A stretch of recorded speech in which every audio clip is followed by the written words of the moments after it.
Di perbatasan Eropa Timur telah terjadi pemberontakan yang telah menguasai kota di sana selama bertahun-tahun, di mana tentara khusus Amerika pun diturunkan untuk membantu warga sipil yang berada di sana.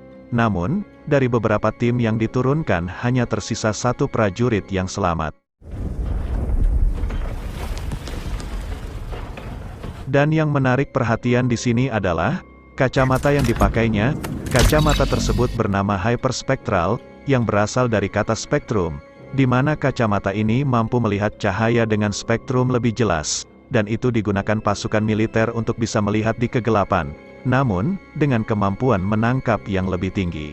Saat bala bantuan tengah dalam perjalanan, si prajurit pun memutuskan untuk mengamankan area di sana, dan dia menemukan beberapa warga sipil yang tewas dengan kondisi mata putih, tubuh kaku, tapi tidak terdapat luka sedikit pun.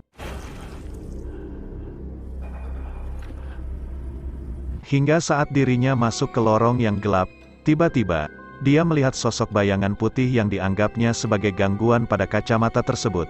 Tetapi, saat sosok putih itu semakin mendekat, si prajurit pun tiba-tiba terhempas hingga akhirnya tewas sama seperti warga sipil lainnya. Dagger Team 1, are you seeing this? There's some kind of disturbance here.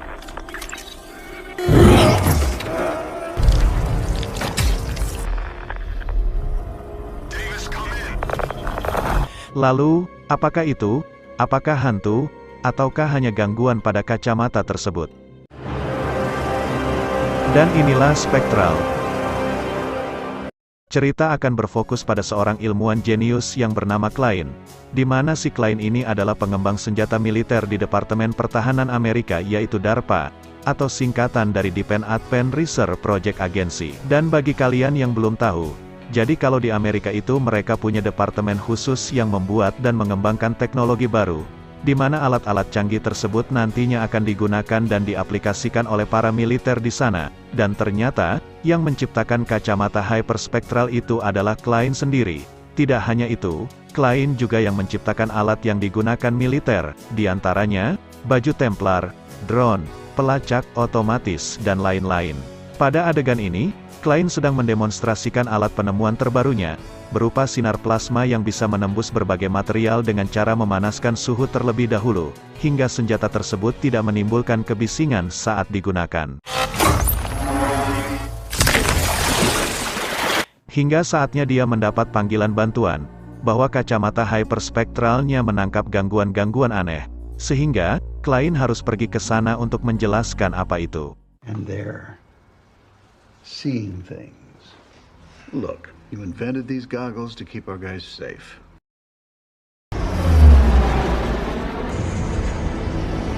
Sampai di sana, Klein pun langsung disambut oleh hiruk-pikuk tentara militer, dan dibawa ke sebuah ruangan, dan dijelaskan tentang masalah yang mereka hadapi.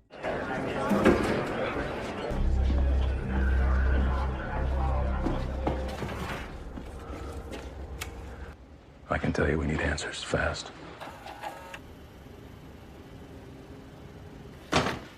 Saat melihat rekaman penampakannya, Klein pun belum bisa menyimpulkan apa itu, karena perlu tes langsung untuk memeriksa keasliannya, karena dia takut itu hanya sebuah editan saja. Mereka pun menjelaskan bahwa para korban tewas dengan kondisi organ dalam membeku, mata putih, kulit terbakar dan berkarat. Mitos warga pun menyebutkan bahwa itu adalah perbuatan hantu perang, di mana arwah para korban penasaran dan sengaja bergentayangan untuk melampiaskan dendamnya semasa hidup. Tapi, sekali lagi itu hanya sebuah mitos, dan Klein tidak begitu saja percaya karena harus dibuktikan secara langsung. Para ahli di sana pun membuat hipotesis, bahwa itu adalah perbuatan musuh yang menggunakan pakaian berteknologi kamuflase, dan penyebab kematian para korban bisa jadi disebabkan oleh sebuah senjata kejut semacam listrik dan alat kejut lain. Dan sekali lagi, Klein tidak ingin menyimpulkan sebelum ia mengetahuinya secara langsung, dan jika mereka ingin bantuan secara langsung dari Klein untuk mengetahui apa itu, mereka harus mengizinkannya ke lapangan untuk mengujinya. I brought this from DARPA, hyperspectral camera. Can you mount this thing on a Delta vehicle? I don't see why not. Dengan tangannya sendiri, Klein pun mencopot senjata di mobil para tentara dan memasang kamera hyperspektral yang dibawanya. Di mana hyperspektral kali ini memiliki daya tangkap lebih tinggi dan lebih canggih dari kacamata yang pernah dibuatnya. Hal itu justru mendapat pertentangan dari beberapa pasukan di sana, di mana Klein diintimidasi oleh beberapa tentara, sebelum seorang sersan muncul dan mengatakan bahwa mobil tentara tersebut ternyata adalah hasil ciptaan dari Klein sendiri. Seketika mereka semua langsung terdiam. Tak lama muncullah seorang pemimpin bernama Mayor Sisson, di mana beliau nampak tak terlalu menyukai keberadaan Klein di sana, karena mengganggu misi mereka di lapangan. Make sure your equipment is top-notch this time. Namun, si sersan yang merupakan teman lama si Klein, mencoba untuk membuat Klein sabar dan tetap fokus pada tugasnya, dan Klein pun sebenarnya cukup sabar menghadapi itu semua. Hingga, tibalah waktunya terjun ke lapangan, mereka semua pun di-briefing, sebelum akhirnya berangkat menuju ke lokasi.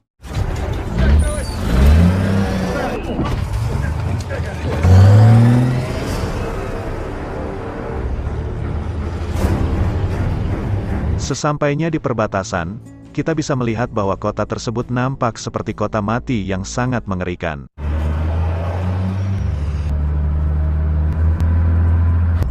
Alright guys, we're coming into the abandoned zone. Expect a heavy insurgent presence. Saat mereka sudah masuk ke sebuah gedung, tim pun langsung menyebar, dan tetap siaga akan bahaya.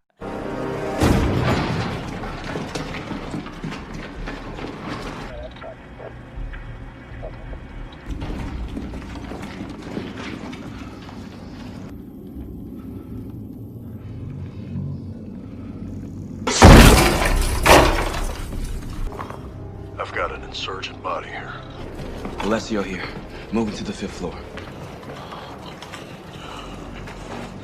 Hingga mereka menemukan sebuah bak mandi yang ternyata tertutup, Mayor Sisson pun memutuskan untuk membukanya, dan ternyata, itu adalah prajurit dari tim lain yang masih hidup, dan dengan ketakutan dan sedikit depresi, prajurit itu pun mengatakan bahwa dia melihat sesuatu yang sangat menyeramkan, di mana, itu sangat bertentangan dengan akal dan pikirannya, yang menyebabkan semua anggota timnya mati.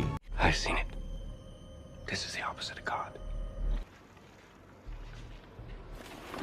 Sementara itu, tim lain pun terlihat sedang memeriksa lantai atas, di mana, akhirnya mereka menemukan sosok itu. Nothing's there, guys. I'm standing right here. Klein dan si sersan yang berada di mobil pun menyuruh tentara itu untuk menembaknya. Namun, ternyata peluru itu justru menembusnya, hingga akhirnya fenomena itu terjadi lagi, ketika prajurit tersebut dihantam dengan mata putih dan kulit terbakar. Mengetahui tim yang berada di lantai atas sudah tewas, sersan pun memerintahkan mereka menggunakan senjata berat untuk melumpuhkan target tersebut, tapi lagi-lagi, serangan fisik tak mempan terhadapnya.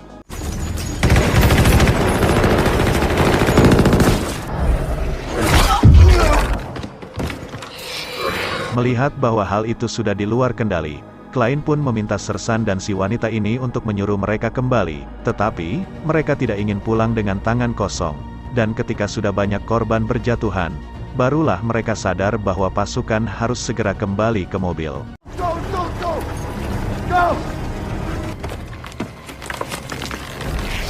Saat target mengikuti mereka keluar, Klein pun dengan cepat menggunakan kamera hyperspektralnya untuk merekam kejadian itu.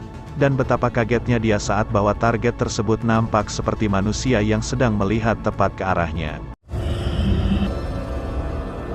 Mengetahui Klein dalam bahaya, si sersan pun keluar dan justru harus menjadi orang pertama yang mati karena si makhluk tersebut melesat dan menghantam si sersan.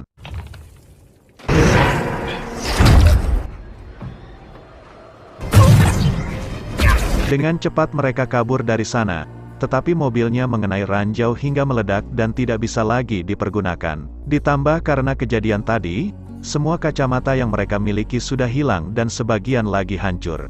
Sehingga mereka tidak bisa melihat target tersebut. Dan satu-satunya yang bisa menyelamatkan mereka adalah kamera hyperspektral yang Klein bawa. Saat sudah di posisi cukup tinggi, mereka pun melihat fakta yang mengejutkan, di mana target tersebut ternyata tidak hanya satu melainkan rombongan. Namun menariknya, mereka justru menemukan kelemahan makhluk atau target tersebut, di mana mereka tidak bisa melewati gedung di sebelahnya dikarenakan ada bubuk logam murni yang tersebar mengelilingi gedung tersebut. Tiba-tiba, terdengar sesuatu dari dalam gedung. Entah apa itu, Mereka pun mencoba menghampiri sumber suara tersebut yang berada di dalam ruangan, dan tiba-tiba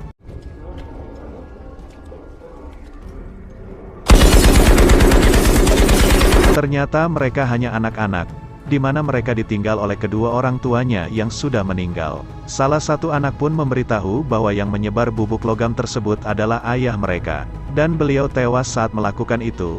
Saat ditanya lebih detail, si anak pun tidak tahu menahu tentang target makhluk tersebut. Tetapi mereka menunjukkan sebuah kertas yang dimiliki ayahnya, di mana di situ terdapat gambar peta sebuah lokasi yang merupakan awal muawal target itu muncul. Ketika Mayor Season dan timnya sedang berembuk untuk pergi atau bertahan, Klein pun mengungkapkan sebuah ide di mana mereka memiliki peluang untuk bisa lolos. Caranya dengan memasukkan bubuk logam murni yang ada ke dalam bom yang mereka miliki.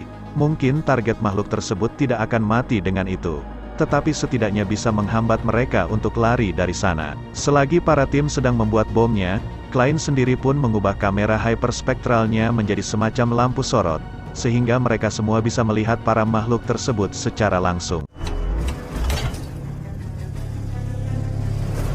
Saatnya uji coba, ternyata para makhluk tersebut sudah berada tepat di gedung sebelah dan sedang berusaha untuk loncat menuju ke gedung mereka.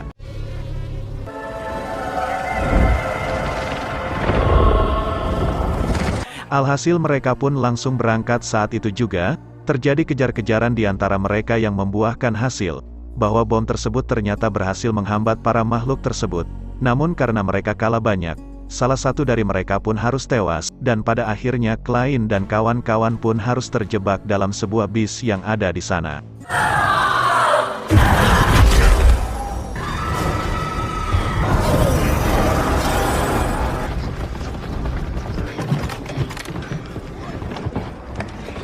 Saat tidak ada jalan lain lagi untuk bisa selamat, tiba-tiba tank militer yang merupakan pasukan dari tim lain datang, di mana mereka sudah mengetahui keberadaan para makhluk ini, dan hal itu dibuktikan saat salah satu tank mereka menyoroti makhluk tersebut mirip seperti kamera spektral milik Klein. Namun itu tidak cukup membantu, karena mereka pun harus tewas dibantai oleh para makhluk tersebut.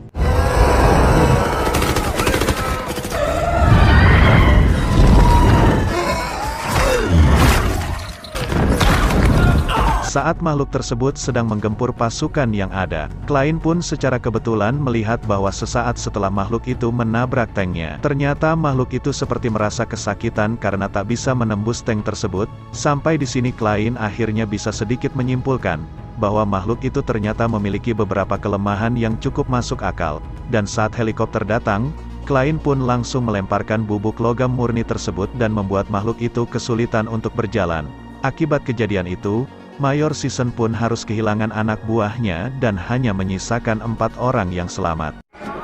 What the hell happened to base? Base got overrun. Has 20 feet of concrete and steel. Tak lama datanglah beberapa orang dengan pesawat militer, dan ternyata itu adalah sang jenderal dari markas pusat. Beliau yang masih terlihat syok mengungkapkan bahwa markas pusat telah hancur, dan itulah sebabnya mereka tidak mengirim bala bantuan untuk menjemput Mayor Season dan kawan-kawan. Karena 75% dari pasukan yang ada sudah tewas oleh para makhluk tersebut. Beruntung beberapa peralatan masih dibawa dan sedang diturunkan di luar. Ketika mereka sedang berdebat untuk mencari jalan keluar, Klein yang selalu mengedepankan berpikir cerdas pun tiba-tiba mengatakan bahwa dia mengetahui makhluk apa itu. I know what they are. Klein pun menjelaskan bahwa hasil dari pengamatannya dia menemukan fakta menarik tentang makhluk tersebut. Di antaranya, pertama kita bisa melihat mereka bisa membunuh dan menembus tubuh manusia. Kedua mereka tak bisa dilihat dengan mata telanjang. Dan ketiga mereka lemah terhadap logam murni dan tidak bisa menembus pelindung tank yang terdapat material keramik di dalamnya. Sehingga, bisa diambil kesimpulan bahwa makhluk tersebut bukan hantu atau makhluk gaib melainkan hanya sebuah energi yang diciptakan oleh manusia. Dengan kata lain, mereka merupakan sesuatu yang tidak alami atau buatan manusia. Dengan fakta bahwa para makhluk tadi tidak bisa menembus beberapa material, sudah pasti mereka pun terbuat dari sifat benda seperti padat, cair, atau gas, dan bisa diambil kesimpulan bahwa mereka pun akan taat kepada hukum alam dan fisika, sehingga besar kemungkinan mereka pun dapat dihancurkan, dan klien mengetahui cara membuat senjata untuk menghancurkan mereka dengan peralatan yang dibawa jenderal dari markas utama. Mayor Season beserta anak buahnya pun membantu klien untuk mengumpulkan beberapa alat elektronik, optik dan alat canggih lainnya untuk dimodifikasi menjadi sebuah senjata sinar plasma yang kita tadi lihat di awal. Di mana senjata plasma yang berupa energi terfokus tersebut dapat menghancurkan makhluk tersebut dengan sangat efektif. Tak hanya itu, sebuah robot anjing pun dimodifikasi oleh klien untuk menjadi lampu sorot bagi mereka semua.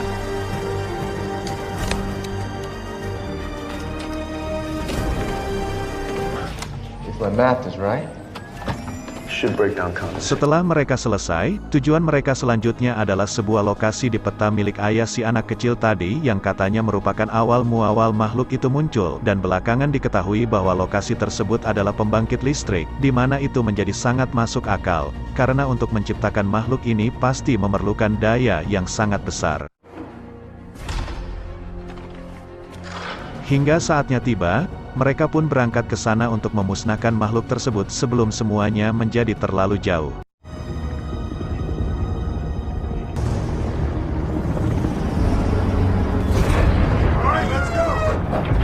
Terbagi menjadi 3 tim, klien dan si wanita pun ditugaskan untuk masuk ke dalam sana dan menghentikan apa yang ada di dalamnya.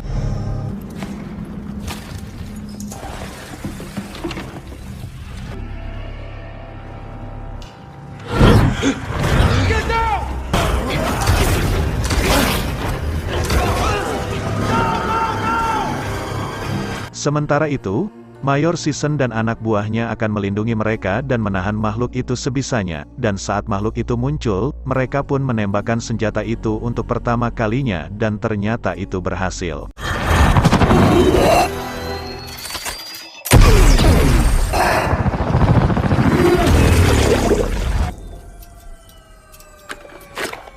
Dengan cepat yang lain pun turun dan membantu mereka semua, namun karena gerakannya terlalu cepat, sebagian prajurit pun harus tewas dalam pertempuran tersebut.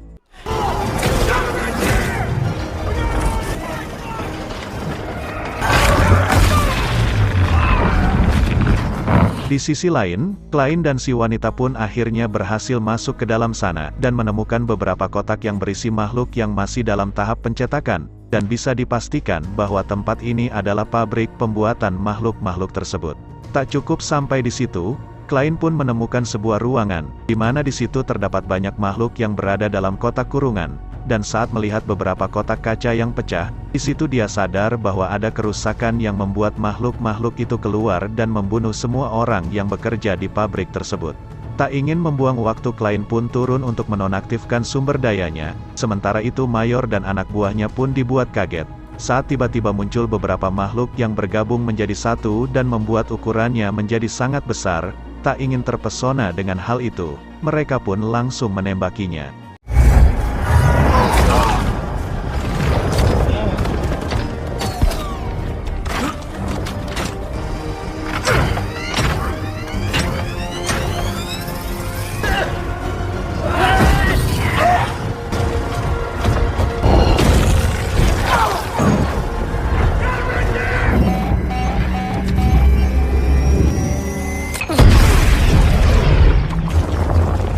Saat satu persatu personil tewas, klien pun akhirnya bisa melepaskan kabel sumber dayanya dan berhasil menghentikan makhluk-makhluk gentayangan tersebut.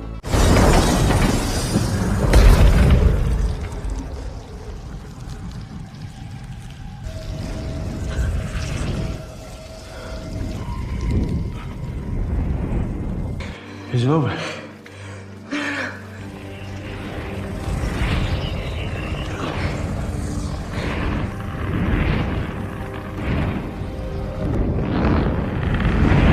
Saat klien dan si wanita masuk ke ruangan lain, mereka pun menemukan banyak box yang berisi otak manusia, hingga klien menyimpulkan bahwa makhluk itu dibuat dari manusia asli yang pikirannya ditransfer dan dicetak ulang oleh alat-alat canggih di sana.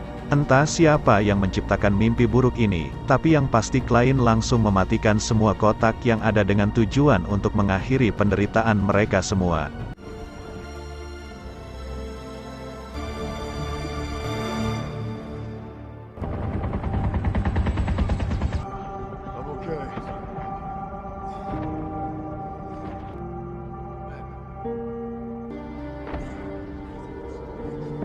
Setelah apa yang telah terjadi, Mayor Season pun akhirnya kembali turun ke lapangan, dengan keyakinan barunya bahwa jika suatu saat dia melihat penampakan makhluk tersebut, dia tidak akan percaya lagi dengan itu, karena dia sudah menyaksikan sendiri bahwa semua makhluk tersebut telah musnah.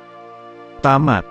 Dan kesimpulan yang dapat diambil dari film ini adalah, jika teknologi digunakan untuk kemaslahatan umat manusia, itu adalah hal yang terbaik, namun harus dengan pengawasan yang baik juga, sehingga tidak menciptakan malapetaka bagi manusia itu sendiri. Saya Joe Problemo undur diri, see you the next video.